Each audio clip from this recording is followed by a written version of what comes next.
Hello everyone, what's up? It's your girl Tanya with Books and Brown Liquor. Thank you so much for joining me today, to all my beautiful book lovers. All right, so this video is my book wrap up for spring. So we're calling this my spring book wrap up because these are the books I read in April and May. All right, so let's begin. Whew, I'm gonna tell you right now, April started out a little rough, okay? If You Tell by Greg Olsen. Okay. Number one, this is based off of a true crime. So this really happened. So when you're reading a book that is fiction and stuff happens to people, it doesn't really hit the same because nobody really got hurt in real life. I am a fan of true crime, okay? But this one, I'm not gonna lie, it was hard to read. Trigger warning, lots of abuse, physical harm. This book contains a psychopath, okay? And like I said, this is based off of true events. Like, this woman is on the loose as we speak, okay? So, state of Washington, beware. Anyway, If You Tell by Greg Olsen. It is the story of a woman named Sherry. And basically anyone who comes in her path, men, women, children, all the like. She doesn't discriminate. She is a master manipulator. She controls everyone, or else basically if you don't do what she wants, if you don't do what she says, there are consequences. These people have reason to be afraid. The parts that were particularly difficult to read was like how she treated her own children. Like the fact that these kids lived in this level of fear for oh, sorry, I thought my picture was broken. They lived in terror for years. Physical abuse, physical torture, psychological abuse, like withholding food type stuff. So this was just like,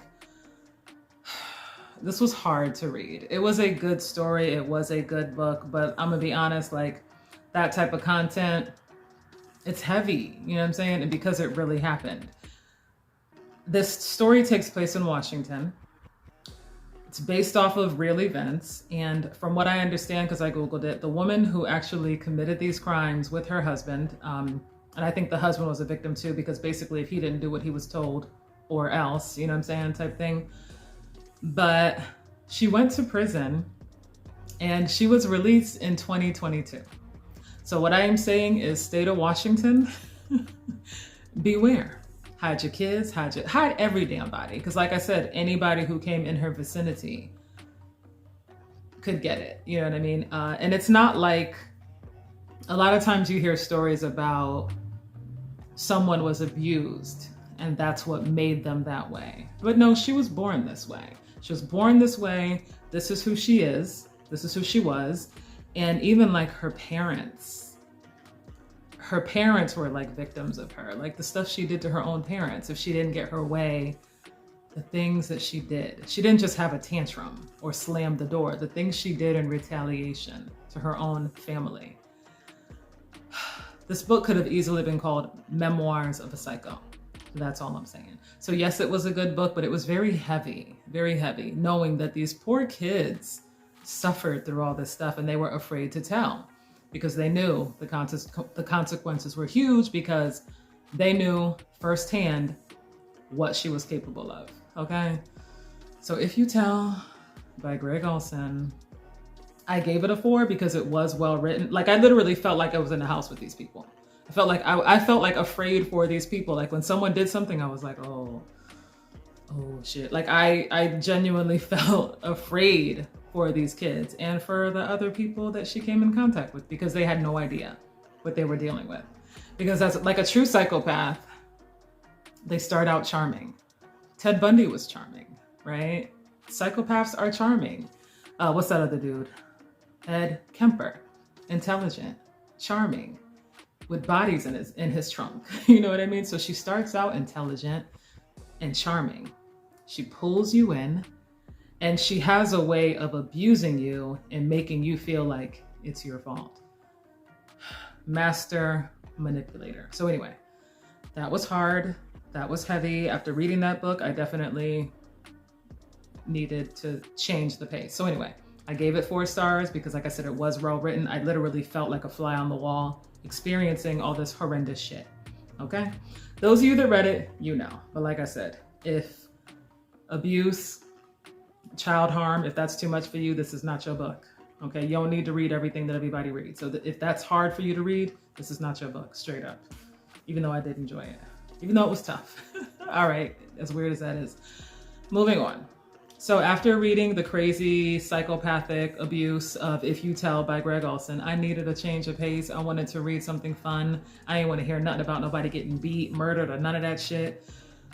So I said, you know what? We're going to switch it up. We're going to do something light. So I read Honey and Spice by Babalola. I hope I said that right. Obviously, this is an African author, right? This is a story that takes place on a college campus. And our main character, shoot. Okay, I forgot her name because I read this in April. But our main character, she runs a like a radio show on the college campus. And it's all about like basically being, I don't want to say street smart, but like tips for women when they're dating. And then this new guy comes to the campus and like all the women got their eyes on him. He is described as a college age Morris Chestnut. I'm gonna let you sit with that. Because Morris Chestnut, he fine at all ages, okay? But this boy is described as a college age Morris Chestnut. So there's your eye candy right there. So it's one of those stories where she starts off like, he ain't all that. I don't like him. I ain't gonna talk to him because everybody like him. Blah, blah, blah, blah. So you already know how that goes. That one person you say you're not gonna deal with. Anyway, it was really cute. I liked the banter between them. It was cute. And it was still like realistic without being too corny. Because that's why I don't like romance, because it'd be like mad corny. But this one, it felt real. It felt realistic. It was fun. I liked the things they did together when they spent time. They didn't just jump in bed. They actually like experienced like getting to know each other. The conversations felt real, you know, and like just like when you're young and like experiencing allowing yourself to be vulnerable with someone and get, you know what I mean? Like building that real connection with someone. So that was cute, whatever. Of course, it's a college campus, so stuff goes down, you know, drama, nothing too crazy. No one got hurt, okay? All right, but let the other book go, my bad. But this was a fun story. This was a light read. This was enjoyable. I enjoyed this book from beginning to end. It felt good to read something fun. You know, even like going to the restaurants and like them talking about eating plantains. So I like the fact that it incorporates their culture. You know what I'm saying? That was fun. So anyway, just picture college age Morris Chestnut dating our college student who gives like dating advice to all the other girls on campus. I like the friendships. I like the sisterhood among the girls on the campus. I like that. You know, that was cool. Without getting too into detail, but I like that. Because whenever you see like a lot of shows with women or books with women, there's always like this cattiness. So I really enjoyed the sisterhood, the friendship. That was cool. I like that. Anyway, I gave that like a 3.5. It was fun. It was light. So if you're looking for something light, fun, relationships, you know, college kids, it's a cool read. I recommend it.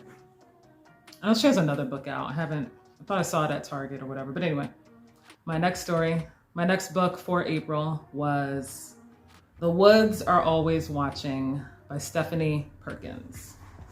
So I was in Target. Of course, this caught my eye. You know what I'm saying? The Woods Are Always Watching.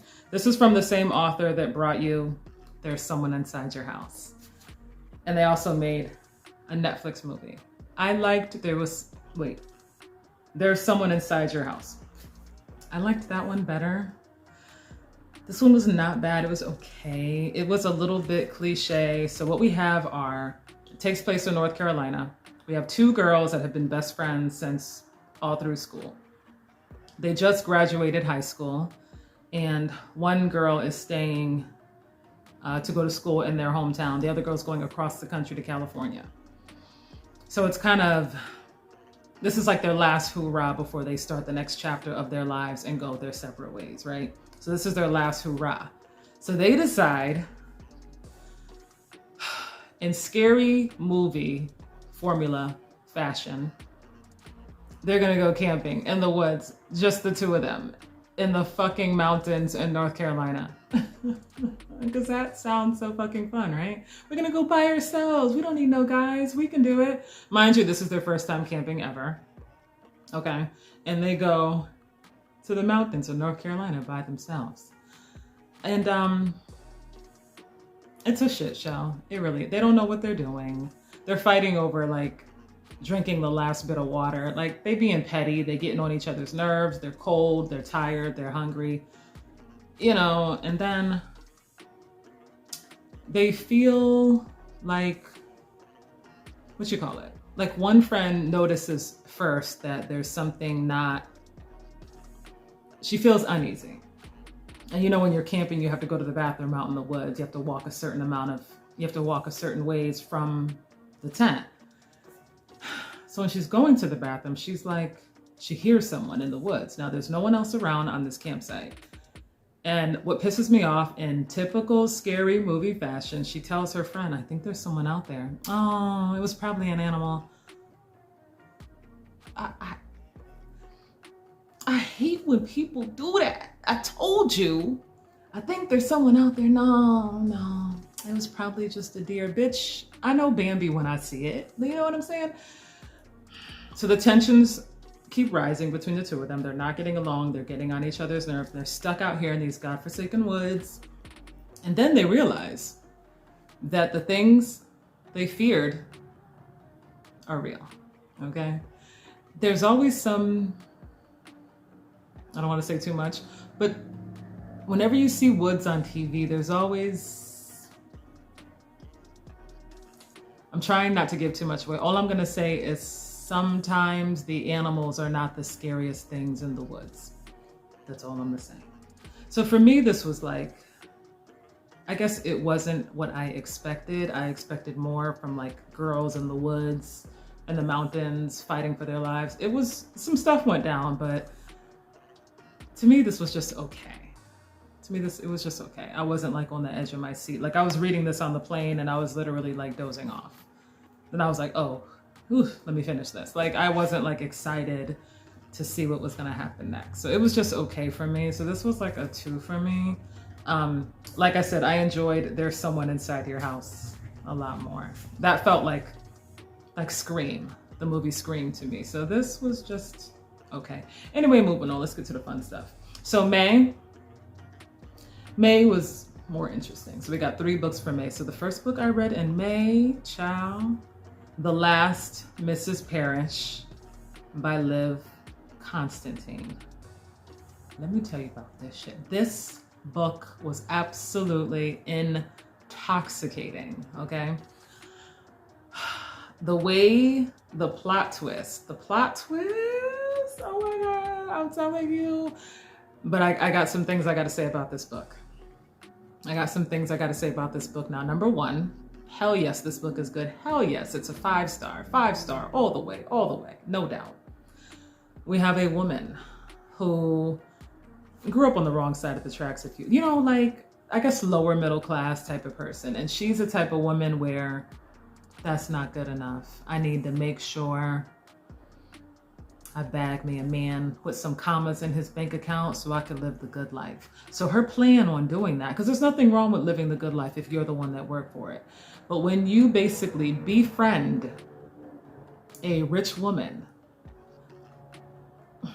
with the intention of stealing her husband because he got commas in his bank account, and you want to live the life she lives. You want to wear the bag she's wearing. You want to drive the car she's driving. You want to live in the house that she's living in.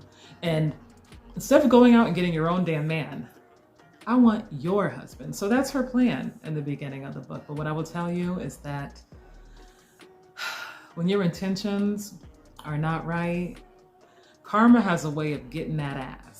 Okay, karma has a way of getting that ass. Now, what I have to say about this book, I have to say it, this sounds a lot like another book I read. Yeah, that's right. I'm gonna say it. This sounds a lot like The Housemaid by Frida McFadden. And word on the street is that Frida McFadden pretty much wrote the same exact book, but changed up enough stuff to make it an original. Now, as you know, like for those of you that read, The Housemaid by Frida McFadden is like a top best-selling book. You know what I mean? I read it, I loved it. But what I do know for a fact is The Last Mrs Parish was published first. So The Last Mrs Parish is like the original, if you will. But the thing is, I read The Housemaid first, so I didn't know that. And then I read The Last Mrs Parish, and I was like, this is literally the same book. This is literally the same book. But what I will say is that The Last Mrs Parish was written first, and the original will always be the best. So I think that because The Last Mrs Parish was written first, I gotta say, I don't want to say it's better, but like I said, I feel like The Last Mrs Parish was the original book. You can tell it's the original book. And like I said, after reading The Housemaid, it's like a well done knockoff of The Last Mrs Parish. Now, does that mean I'm never going to read Frida McFadden again? No, because her books are like watching reality TV. You know you should be doing something better, but you just can't stop reading. Her books are like reality TV, all right? It's like watching a bad episode of Love and Hip Hop. You know you should be doing something better with your time, but then you see a wig get snatched and you get caught up in it. Like that's what Frida McFadden is to me. It's like watching reality TV, but in book form. So anyway, back to The Last Mrs Parish. Like I said, when you want to do underhanded things, lying about who you are, being sneaky, and like I said, trying to steal this woman's life because you think that the life she lives on the outside looking in, the life that she lives, it looks so glamorous, but with the things that go on behind closed doors, nobody knows until you find yourself in those shoes. So like I said, I'm not gonna say too much, but what I will say is when you do underhanded things with bad intentions, karma is coming for that ass, okay? You're gonna pay with that ass. That's all I'm gonna say. So it was such a good book, and then the plot twist at the end, love it, love it, love it. So yes, The Last Mrs Parish, this book deserves its respect. I don't know why The Housemaid by Frida McFadden is so much more popular, but I will say this book definitely deserves its credit. It deserves its due. This book is well written, and I'm gonna tell you, it starts off slow. So there's another booktuber I follow. Her name is Haley Hughes, and she's always saying this is her favorite book. And the first couple of chapters, I was like, ooh, okay. The first couple chapters were kind of a snooze. But what I will say, the first few chapters, they set you up. You know, you got to put that groundwork in. You got to set the scene. You know what I mean? You got to set up, get to know all the characters. Okay, cool. Once you get to the stuff, when the stuff starts going down, my jaw dropped so many times reading this book. So it's definitely worth it. I think you get the point. Did I say 5 stars? 5 stars.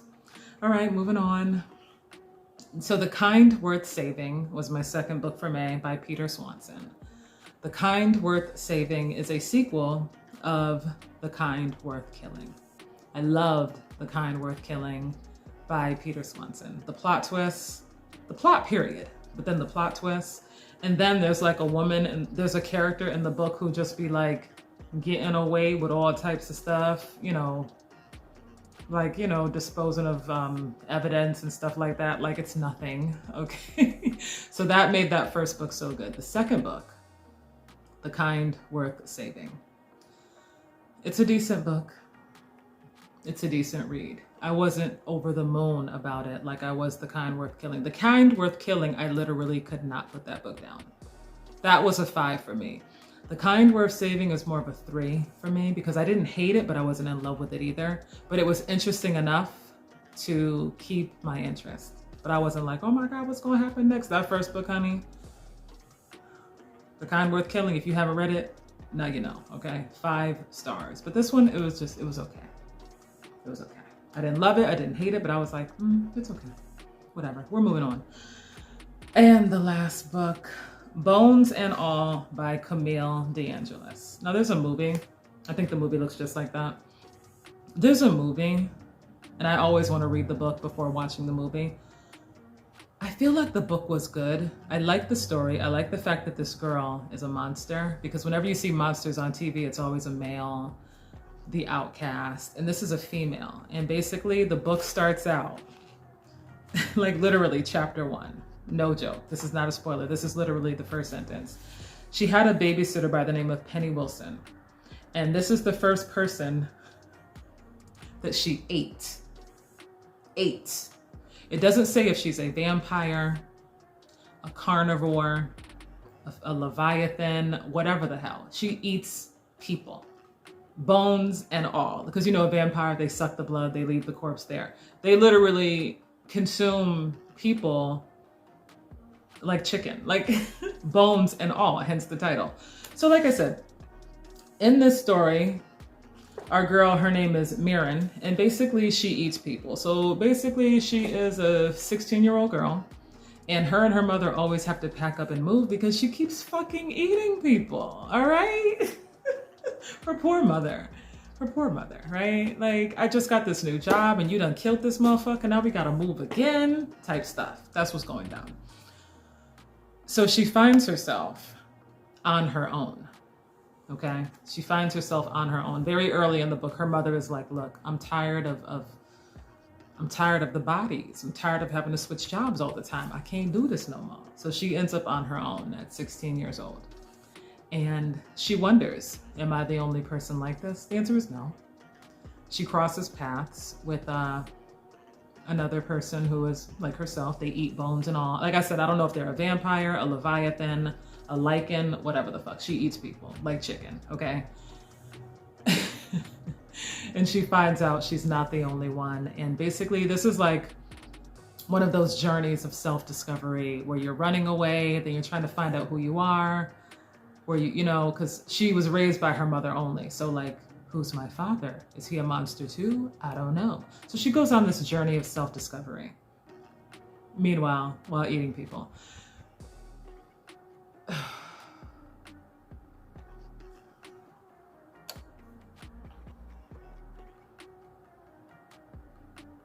Okay, sorry. Sorry, I was interrupted. Anyway, this girl goes on this journey of self-discovery. Am I the only monster out here? No, she's not. And all the stuff that comes with. What I feel is the story was interesting enough.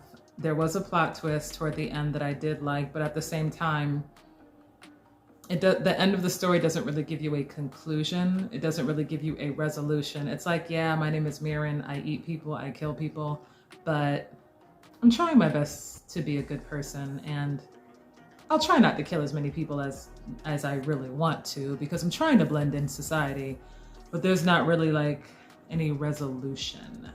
It just ends abruptly. And I'm like, okay, that was fun, but like, that's it? Like, okay. That's how I felt. So for me, it was a 2.5. I love monsters, you know, especially when they're women. Like, hello, if you've seen True Blood, all the female vampires and stuff like that, that's enjoyable to me. But I didn't like the fact that there was really no resolution. Like, where do you guys come from? Why are you monsters? Like, a lot of my questions were left unanswered. So I just felt like an interesting story, but it kind of left me like, okay, so that's it. You know, that's just me. So that's how I feel. This concludes my spring book wrap up. And my birthday was at the end of May. So I got, every single year, my tradition is I treat myself to books for my birthday because you don't really need an explanation. So I wanted to share my mini birthday book haul. Yay! I love this. I feel like my birthday is my excuse to buy myself books, right? So yay, got myself some books. All right, so the first book in my haul is, I know, Daisy Jones and the Six by Taylor Jenkins Reid. And I wasn't even gonna pick this book up. I was just like, do I really need to read that? Just because everybody's reading it? I don't need to read that, you know what I'm saying? But then I saw that it's like similar to the story of Fleetwood Mac. I'm a huge fan of Fleetwood Mac. I love Stevie Nicks. So then I was like, okay, I saw it on sale for $1 at my local library. So I had to buy it because it was only $1. And I love Fleetwood Mac. Hello. My next book is The Deep by Solomon Rivers. Okay. Now this story is about, you know, there's different stories of mermaids. And one of my favorite depictions of where mermaids come from is descendants of pregnant African slave women that were thrown overboard by their slave owners. So basically, this is supposed to be mermaids, women that turned into mermaids. Wait, descendants of African slaves that were thrown overboard. Oh my God, okay. Descendants of African slaves that were thrown overboard and they became mermaids. That's all I know. I guess I should have read more, but it sounded good enough for me to pick it up, so whatever. So it's about mermaids that are descendants of African slaves that were thrown overboard. There you go. Moving on. Now the next book I bought used on Amazon, so it came with no cover. But the book is called Shallow Waters by Anita Kopax. This is the story of goddess Orisha deity Yemeya. Yemeya is supposed to be like a mother. She's depicted as a mermaid, and there's actually a picture in the book. She's depicted as a mermaid, and it's a story about Yemeya following a slave ship from Africa all the way to the United States, how that affects them, and why she does it. That's all I know, but that was good enough for me. I love stories about like Yemeya, Oshun.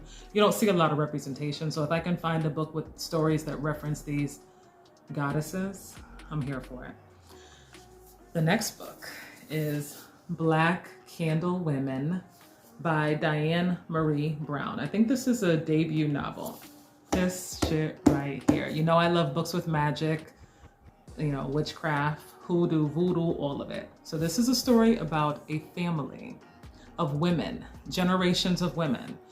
Now, word on the street is there was a curse put on their family back in the 50s, where every woman in this family, when they fall in love, that loved one is going to die. What? So y'all keep having kids? No, I'm playing. So what sets this book off is, I guess, a 17-year-old or a 16-year-old. She has a birthday party and she invites a male friend for her birthday party. And this is when she finds out, I guess, the family secret that no one ever told her, that, yo, when we fall in love, people die. This reminds me of Aunt Moselle from Eve's Bayou. Every time she fell in love with someone, they died. So that's what starts the book off. That was enough for me. A warm, intoxicating potion of warmth, wisdom, and wonder. Yay. My next book. Oh my God, I'm so excited for this book. And I'm not even gonna lie. I already sampled this. A Phoenix First Must Burn. That is an Octavia Butler quote. And this is edited by Patrice Howell. I'm sorry. Patrice Caldwell, because apparently I can't talk or read today. Patrice Caldwell. But it is 16 short stories by 16 different authors. And let me just tell you, the second story is by Elizabeth Acevedo. Elizabeth Acevedo brought you Poet X, Clap When You Land, With the Fire on High. I know there's other books, but those are like my favorites, but my absolute favorite was the Poet X. But Elizabeth Acevedo, she is Dominican. I think she represents like Afro-Latina, Latinx. Her writing is so good. And I read the first two stories. The second story was by Elizabeth Acevedo. I loved it. But this is about like, it's sci-fi, it's hope, it's love, it's all these things. And a lot of times, like when you read books with Black characters, there's usually a lot of suffering involved, like slavery and racism and people getting killed and all of this fucking Black suffering. And in the foreword written by the woman who edited it, she references that, because I remember like as a kid when I read books with Black characters, it was always, Huckleberry Finn, Native Son. There's a bird outside my window. To Kill a Mockingbird. Basically, slavery and a whole bunch of Black suffering. Like, we tired of reading that shit. Can we be the hero too? Shit. Anyway, A Phoenix First Must Burn. And this book, I believe, is dedicated to Octavia Butler because she was like one of the first, to Octavia and Tony, thank you. Octavia Butler was probably one of the first female African-American sci-fi writers to really get like, you know, fame and credit. So a lot of people refer to Octavia Butler when it comes to sci-fi. And for those of you that read Kindred, you already know, okay? My next book is Memphis by Tara Stringfellow. And all I know is it takes place in the summer of 1995. 10-year-old Joan, her mother, and her younger sister drive hundreds of miles across the heart of the country seeking refuge from her father's explosive temper. But when they finally arrive in Memphis at the majestic home built by Joan's grandfather years ago in the historic Black neighborhood of Douglas, it's not the easy sanctuary they'd hoped for. That's all I got. Okay, that's all I got. Enough said. I love stories with like generations of women, just generations period. Stories that are rich with culture. You know our culture is colorful. It's a lot going on. I think my scarf is flowing back. Okay, hair's not done. Anyway, my next book, Lost Apothecary by Sarah Penner. Now let me tell you, what I got here was, in 18th century London, women whisper of a hidden apothecary shop and its mysterious owner, Nella, who sells well-disguised poisons to use against the oppressive men in their lives. Sold. That's all I need to know. And then my last book, The London Seance Society by the same author. Target. Why? I done told you. I cannot stand this shit. I know the book is 30% off, but you gotta put it right on the front of the cover. I swear, Target. They were having a book sale, so. But yeah, The London Seance Society. What is it about? Okay, so part of it takes place in Paris, part of it takes place in England, and what's going on?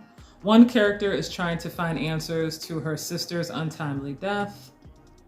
Another character is like a well-known spiritualist. Now this takes place in the 1873, and I don't know if you're aware, like in the late 1800s, there was the spiritualist movement, right? Where people were doing seances, and then you had people who were trying to reach their dead loved ones.